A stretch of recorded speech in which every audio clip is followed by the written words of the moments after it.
Welcome to the bulletin. Now, in our first story, many people refuse postings to deprived areas. This can be attributed to various reasons. Those who initially accept postings to rural areas are eager to return to the city. The case for the medical practitioners is no different, but a serious one, as they are required almost everywhere in the country to save our lives. The only thing to increase acceptance of postings to rural areas is enough motivation. The medical superintendent at the Kratchi West District Hospital, Dr. Edmund Tego, is calling on governments to motivate medical doctors enough to accept to serve in deprived areas. Dr. Tego says inadequate staff strength is affecting quality health delivery in the facility. JoyNews' Peter Senu reports from the OT region. Dr. Edmund Tego, most workers at the hospital either run longer shifts or work without break. He said only 4 medical officers manage the facility without any specialist doctor.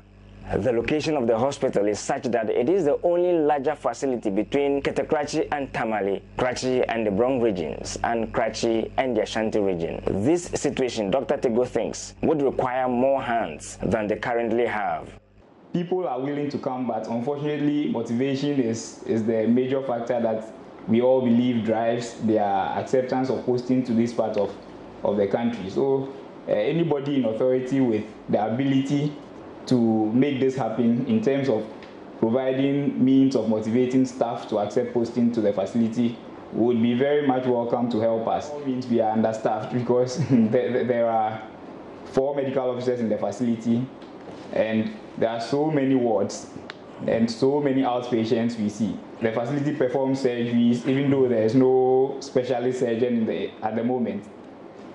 So definitely we would need some specialists to help with certain cases that are a bit more complicated than we the medical officers can handle. We would also need other categories of staff, including nurses, because they all seem to be overworking, working long shifts, doing back-to-back duties, and that is not encouraging. The hospital is also appealing for the construction and resourcing of a pediatric unit to enable it to reduce neonatal fatalities. The unit is currently managed in this small space with dysfunctional parts of these incubators. Evans Awute is the pediatrician at the Kratchi West District Hospital. Neonatal intensive care unit is one of the units where we keep sick neonates. That's neonates who are not able to adapt well to the extrauterine life. Death, as far as our facility is concerned, has to do with babies who comes with respiratory problems. So with the likes of asphyxia, with the likes of hypoxic ischemic encephalopathy, some of the conditions that we face challenges in managing them. With this, we need some sophisticated machines to be able to care for them. With one machine that we call CPAP, which is continuous positive airway pressure, that is able to supply the babies with positive air or oxygen for survival. And that machine, we don't have it. So we have tried to improvise, but it's not really helping. This is just the small units where we keep the critically ill babies. We need a well-equipped units where we have divisions of where we keep babies who are delivered here, babies who are delivered before they brought to the facility, that is BBM, born before arrival. And then we also need to have a place where we keep preterm babies, a place where we keep those who are having infectious diseases. But here, as we speak now, because of the nature of the unit, we keep all the babies at one place, which is not helping. Peter Senu's report for JoyNews. Now, the Tanana River, the only source of drinking water for residents of Esutia and communities along the water body, has been contaminated for days. This was after an articulated truck carrying acidic materials fell into the river, contaminating it. This led to the death of aquatic animals. Now, the residents say they cannot use the water again until it's purified. They say the water is now salty and the situation is affecting their crops. Now, the Ghana Water Company Limited had assured the residents the contamination of the river due to an accident has no effect on the water that runs through their taps. But the residents say they are not convinced. JoyNews' Anna Sabit visited the community and reports. Days already since this particular accident occurred, involving that truck with the Burkina Faso registration number. Now, all the gallons containing the acidic content have been evacuated off the water to this particular spot by the street. But as to whether the water is now safe for drinking is yet to be established. As for the people living along the communities by this riverbank, it's been days since they've been informed by the National Disaster Management Organization not to make use of this particular water. How have they been coping with the situation, and what has been their alternative source of drinking water?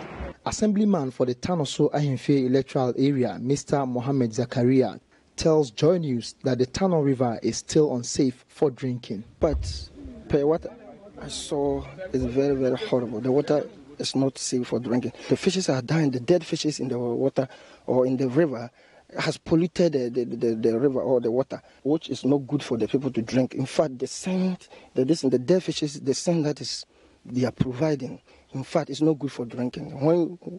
As we are standing here, we can't even stand. We can't even bear with the scent that we are getting from the water. In fact, so I'll urge the people that have to go by the rule or the message given to them that they shouldn't use the water. From where the incident happened to this place is about 9 miles.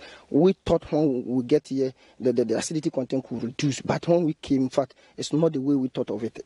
On agriculture, farmers have since been told not to use the Tanana River for farming purposes. Mr. Zakaria suggests that something urgent needs to be done about that. It's also another challenge that they are facing. In fact, because of the acidity content of the water, they can't use the water to nurture their best. The seedlings will be dying when they put the water or they fetch water from the river and nurture their best. Because of that, the farmers are crying that their seedlings are dying because of the acidic content. And therefore, we urge our municipal assembly, our authorities to come in and help. We can negotiate with the water supply people for us to get maybe a tank of water to be supplied to them every day.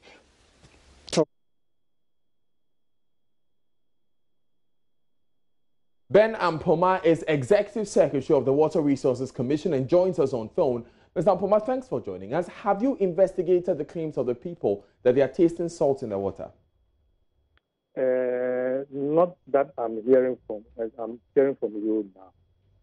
But after I listened, and after the evacuation of the containers having the acid, we came out to, as it were, inform the general public that in relation to the acid contaminating the water, that issue had been resolved.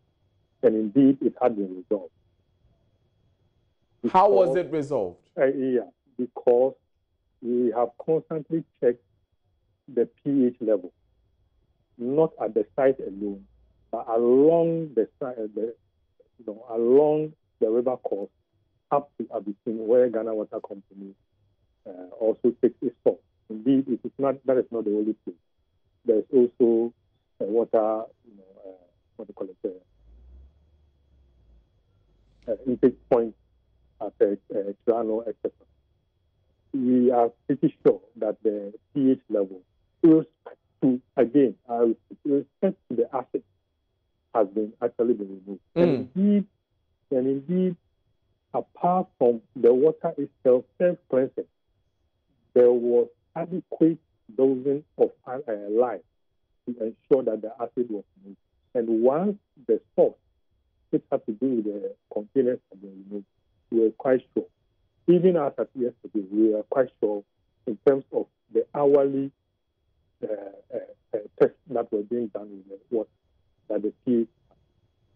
However, I can hear, or I heard, that we're talking about the stench. That is a different matter. Which matter is that, Mr. Ampoma? Come again. Which matter is that? And if you can please speak up for us, Mr. Ampoma, so you are very clear. I'm speaking up. I heard that they were talking about the stench of the water. Yes, the stench. The stench of the water. And that is a different matter that we are talking about. But with respect to the acid, once again, I can assure you that the acid content has been removed. And it is not going to, that is not the effect of any contamination in the water again. That is for sure. Mr. Ampoma, did I hear you say that there was lime put in the water so that that can take care of the acid? Yes. Mr. Ampoma, we are aware that with some of these reactions, it could produce some other chemicals like salt, right? No, please. And that is what Ghana Water Company uses to treat its water at all its intake points, as it were, to improve the pH level. That is always done.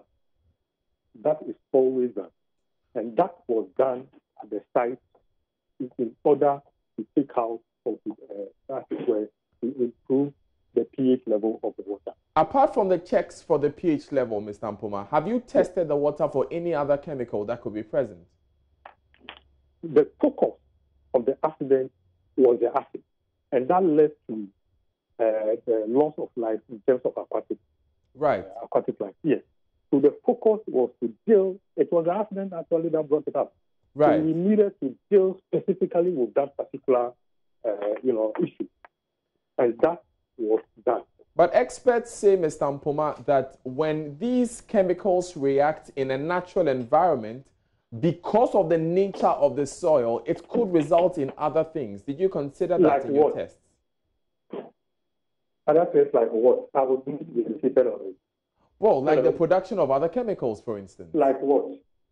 Well, it will depend on the specific kind of soil that is there. So I cannot tell you here on TV, but I am asking, which is why I was asking Mr. Ampoma, if you carried out any other kind of test to see what kind of water we are dealing with. And then again, the raw water that is taken out by Ghana Water Company is tested before it is treated at any particular time in terms of the raw water. So at any particular time that we were testing basically for the pH in terms of the alkaline and also for the acidity level. And once the pH was okay, all right, then you can comfortably say that with respect to the issue that has happened, it has been actually... So no other tests were carried out, Mr. Ampoma? Like, which other test? I want to know. Mr. Ampoma, I am asking that beyond the pH level test, if I may. The test that was taken... Because the people... Just let me explain. The test that was done.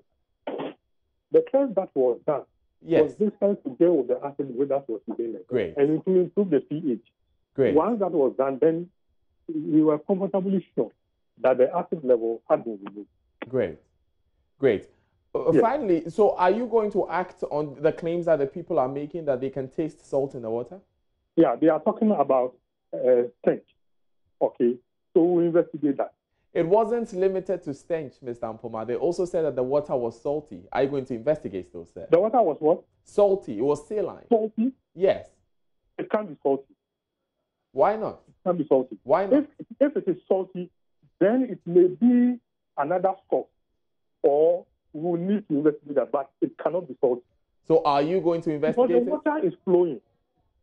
The water is flowing. It is not static. Is it possible? It cannot be salty, please.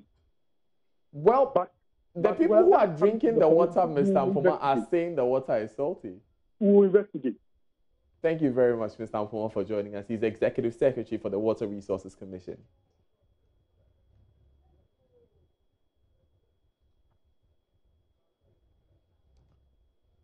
Away from water on the Tanana River, pardon me, the wife of the Vice President, Hajia Samira Baumia, is advocating for extensive education on cervical cancer to create awareness for all women to make informed decisions. Speaking to Seth Kwame Boateng on his latest documentary, Cervix in Crisis, Hajia Samira said there is the need for more women to get screened for early diagnosis and treatment.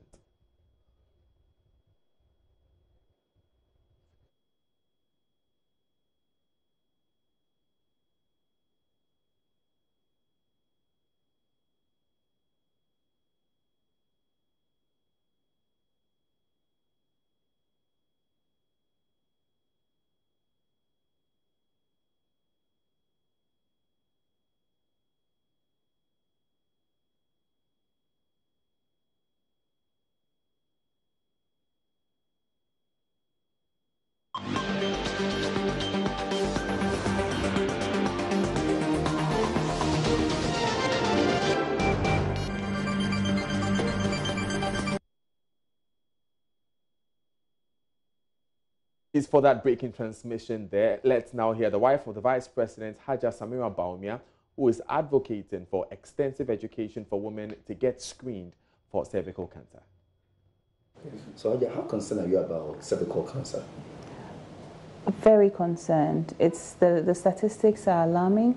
4 women dying each day, more than 3,000 diagnoses annually, and more than 2,000 of those women are losing their lives. It's unacceptable. I mean, every disease matters, but especially a disease that is preventable, affects women, it affects reproductive health. We have to look at the socioeconomic effects of, the impacts of this disease in the country. First of all, no woman should go through the pain and the suffering, and no woman should die from it. No family, no child should be motherless because of this. So it's very important that we deal with it. And to our women, must they be concerned about this, even though it's already killing them? Some still believe it's not a medical condition. They still attribute it to spiritual and other things. Well, that's the sad reality for us in Ghana, with a lot of ailments, diseases being attributed to spiritual origins or whatever. But I'm glad you're doing what you're doing. We need to educate our women. I always say, when you know better, you do better. So for a lot of women, it's out of ignorance because they've been misinformed. And for some people, they've just not heard about it. So it's important that we talk about the issue, we bring it to people's attention, and more importantly, we provide the solution. So the question is, what are the solutions available for women who want to prevent cervical cancer or treat cervical cancer? No, I think I want you to call on the media. The media has a role to play. What they say is what people listen and right. So talk to the media. Yeah. That the media should pay particular attention to this. Understand? They should be talking about in all the languages, not only in English. Right. Which Right. So, and what other roles can other sectors play to help in the education? Well, I'm glad that this January is Cervical Cancer Prevention Month. So it's a month for awareness creation. Who better should we call upon than the media houses? So everybody should be involved. I mean, this is a topical issue. It's an important issue. Everybody, radio, television, those on the internet, all forms of media especially, should help drive the message, because it is with information that the right decisions can be made. And when people are made aware, especially the women are made aware, in our conversations we've even discussed how some women, these are educated women, who do not even know that cervical cancer is sexually transmitted. Away from that story, now police is on a manhunt for suspects who have vandalized the NDC's Yellow office. The only suspect arrested, 43-year-old Emani, was granted bail Sunday after he complained of ill health.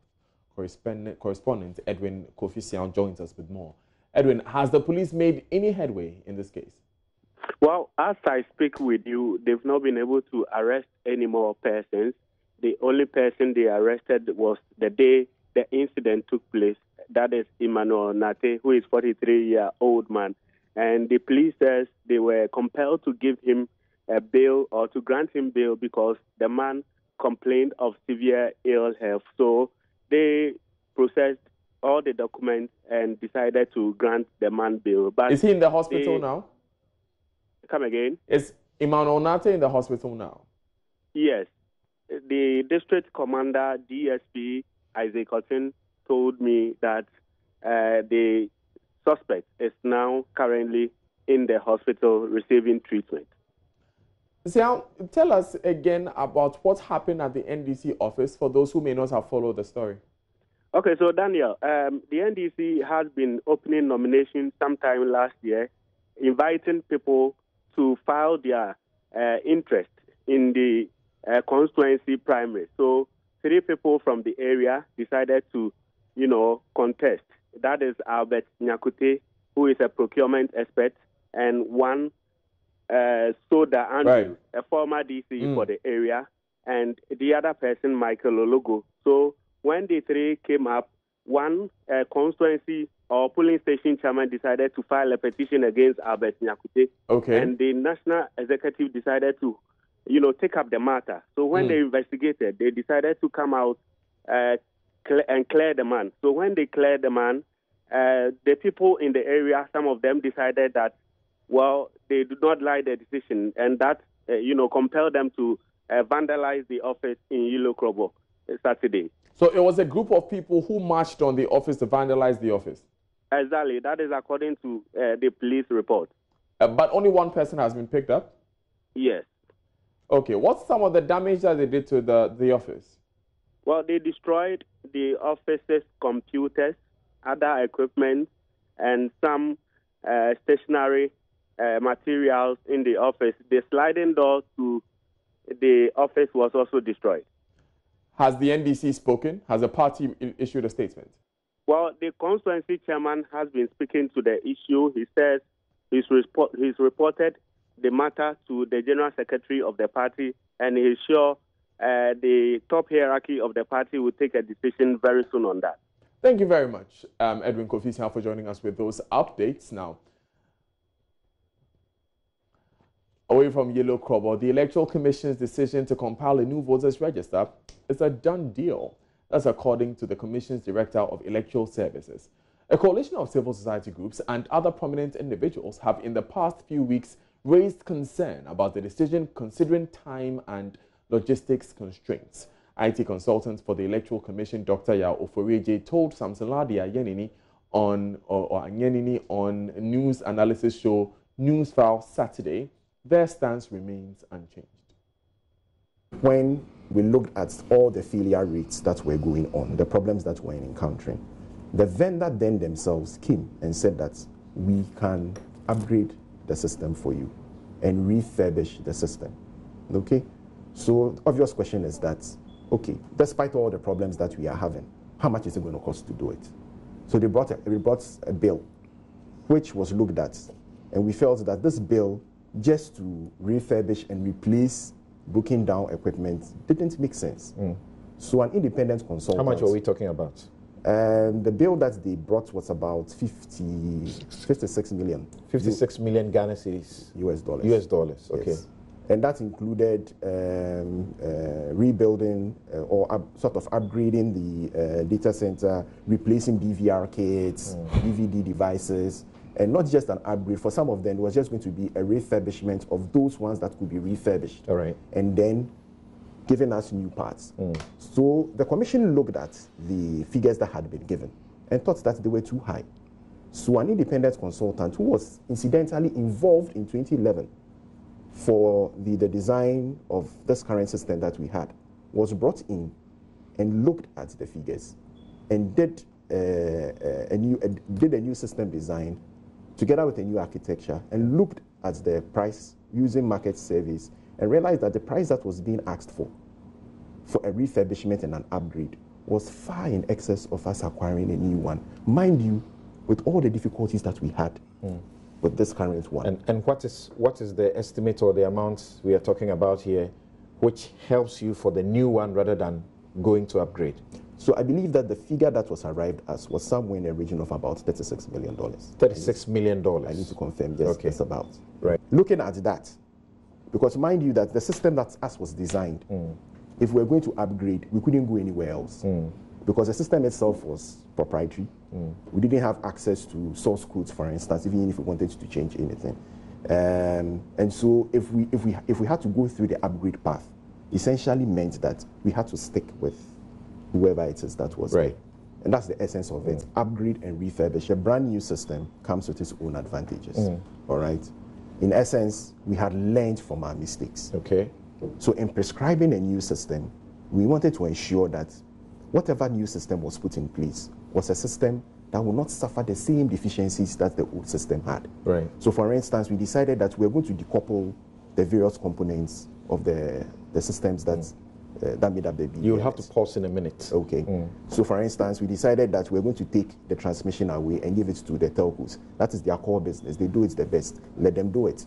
The data center, give it to somebody who actually core business is building data centers and maintaining them. Give it to them. the biometric voter management systems. There are people who that's their forte. That's what they do. Right. Release a tender out, give it to them, and let them give us the best solution that we want based on our requirements, not what somebody wants to give to us. Right. But Honorary Vice President of Emani Africa, Bright Simmons, believes the EC's argument is not convincing enough. A bunch of proposed costs that they've given. When he says to you that it's $56 million, you have to ask them, is that $56 million the result of a tender where the least, the lowest bidding proponent or the lowest bidder gave you $56 million? Where are you getting that number from? They claim that they wrote to the vendor, the integrator, STL, and the STL talked to HSB. And then having done that, they came to them with some numbers. Nobody has seen those letters. We don't know the context in which they were delivered. They said there was refurbishment, that was there. We don't know the extent of refurbishment. We don't know anything. But the point is that that's not how you do things in the civil service. If you really want to do price benchmarking, do an RFQ process. Not an RFP full tender. Just request for quotations from the 50 or so vendors that I have been tracking all around the continent, supplying the service all over. There's Demalog in this country. There is Laxton Group that just won in Zimbabwe, etc. If you do that kind of proper benchmarking study, as I have done, and as a lot of the people in the civil society research segment have done, you find out that the cost that you are saying is reasonable. It's actually very high. It's actually very high. So we know from 2005, when DRC got $2,500 per BVR kit, that's 2005, that over time, electronic costs go down. And it wasn't surprising that in 2010, Benin managed to do a procurement where the cost of the devices, even though the quantity was far lower than DRC, was still 2,700. And if you do that adjustment, it was then lower, based on volume. 2011, Sierra Leone, 2008, $2,800. Most intriguingly, Kenya 2017, look at the cost of the BVR solution, less than $750, because they're using a MOFO tablets, which is a completely new generation solution. So even if the EC claims that it needs to do a mass replacement exercise, the cost that you are proposing is nothing interesting. Meanwhile, Executive Secretary of the National Identification Authority, Professor Ken Atefa, said the NIA would be able to make its database available to the Electoral Commission for use in the 2020 elections. Have registered as of yesterday 7,301,193 Ghanaians. So the enrollment figure is 7,301,193, out of which we have issued cards to 4,262,471.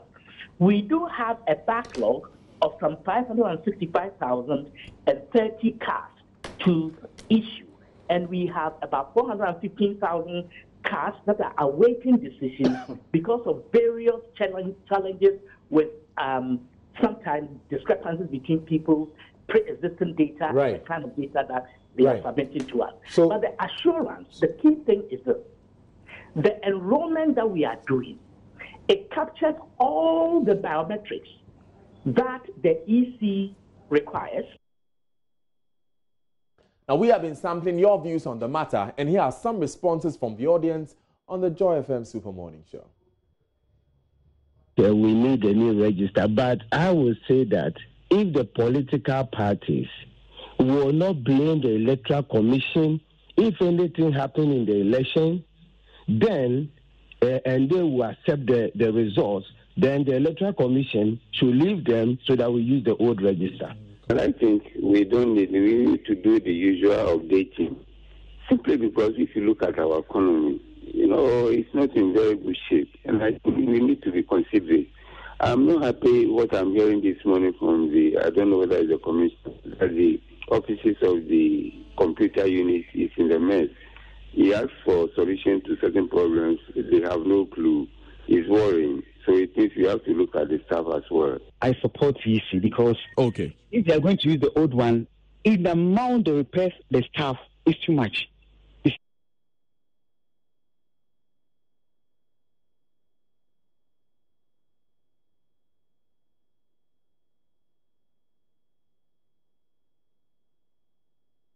Still live on JoyNews today. Now, residents of East Legon and Passam are appealing to city authorities to halt the continuous air pollution in the community.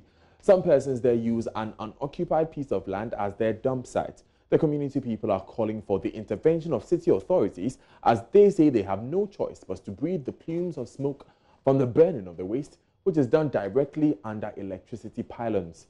Maxwell Akbakba has more. George Boatin. Okay. I'm a businessman. Okay. And I've lived here for about 30 years. Oh, 30 years. Yeah, so wow.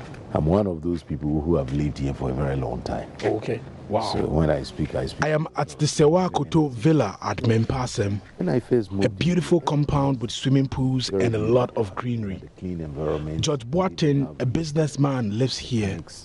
His building shares wall with other structures, but some meters away is what many of his co-residents consider a blot on the image of their community, a damp site.